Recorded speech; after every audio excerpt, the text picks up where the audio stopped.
What's going on YouTube? It's your boy Luke for Prez here, back with another video for you guys. First and foremost, I just want to say thank you so much for the support. I just crossed the 1,000 subscriber mark. It's taken quite a long time, but we did it. Couldn't have done it without you guys, so thank you so much. Your continued support is greatly appreciated. So what I want to address is my experience using YouTube ads to market my beats. I've done this with a number of different beat videos that I've posted on YouTube, and I'm going to share the results of one of those videos with you guys today and give you, the exact metrics, let you peer all the way behind the curtain and tell you exactly how successful or unsuccessful I was with this, and hopefully maybe save you guys some time. So to begin, to give you a little background in terms of YouTube advertising. YouTube ads are created and run and managed totally within the Google Ads backend system. And that is due, of course, to the fact that Google owns YouTube. Basically, you have several options in terms of how you can create ads on YouTube.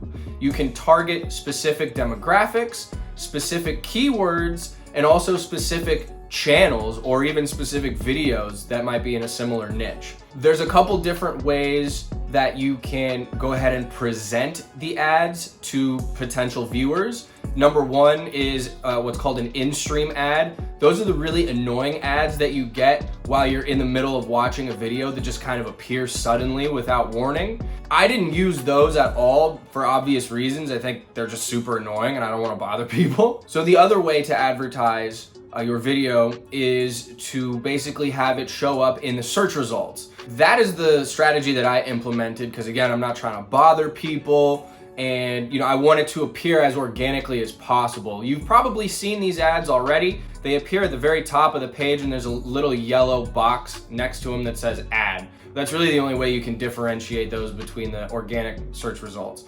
So that's what I did. All of the ads that I did were search ads, essentially, showing up in the search results when someone types in something. I used to use YouTube ads to advertise my beat videos on a regular basis. This is something that I no longer do at all, and I'm gonna get into exactly why.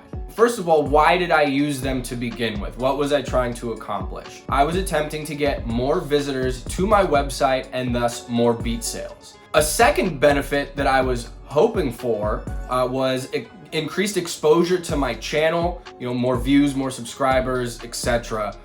Basically, I was looking to kill two birds with one stone, but the primary motivating factor for sure was trying to get more sales at a more cost-effective rate than other advertising platforms that I have tried. So let's look at a particular beat video that I advertised on YouTube. This is a beat called Opulence.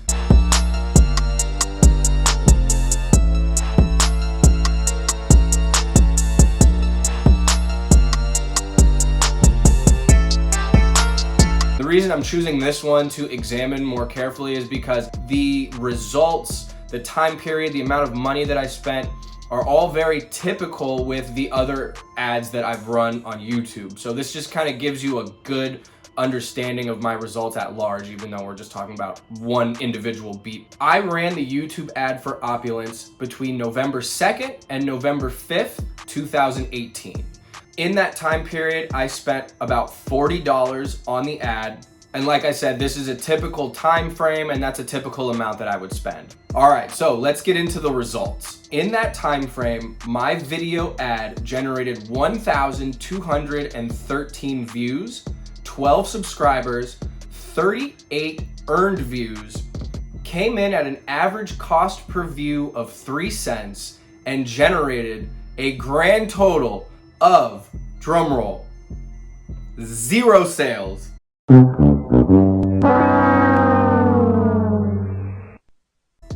Not one.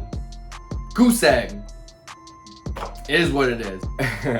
As I mentioned, these results are typical of most, if not all, of the YouTube video ads that I've run. So obviously, these results aren't ideal when you consider what my initial goal was, which is obviously to get more sales. So let's analyze this a little bit. What went wrong for me, or what happened? What can we make of this result? One consideration to think about, maybe I didn't let the ads run long enough. A 3-day window is relatively small. However, I have experimented with running these types of ads for significantly longer periods of time, whether that's a week or 2 weeks, and spent a lot more money on those. And while they generated more views and perhaps a few more subscribers, the end result was the same, little to no sales. Maybe I would have had more luck using in-stream ads and just bombarding people with my beats when they're in the middle of watching another beat video or a tutorial, or who knows, right? Again, I just don't think those are as effective, especially in my niche, but who knows? Maybe that's something I'll experiment with in the future. Maybe my beats just suck.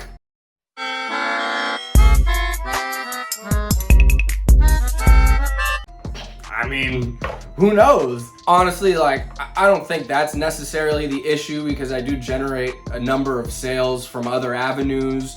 So I hope that that's not the problem. Maybe your experience with YouTube ads have been different and perhaps more successful than mine.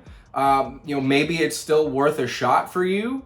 Maybe I'm overlooking a certain component of how to set them up that is resulting in, basically zero sales. But for me, what I drew from this experience, and again, I've done this with a number of videos, spent hundreds, if not thousands of dollars on this particular type of ad.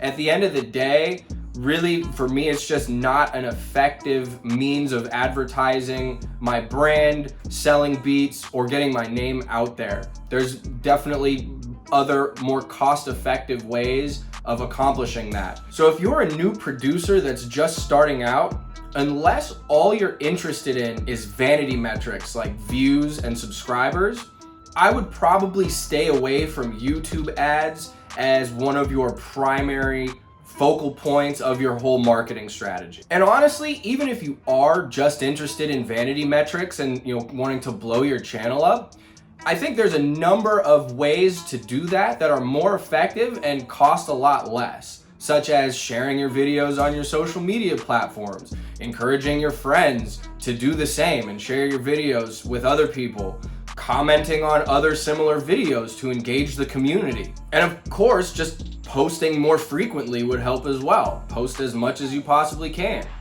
So I think you can see similar, if not better, results just by doing some of those organic, free, maybe a little more time-consuming methods, but ultimately, I think, better methods. So that's basically it, guys. Hopefully you learned something in regards to YouTube ads, and maybe you'll think twice about investing a ton of money in this strategy up front.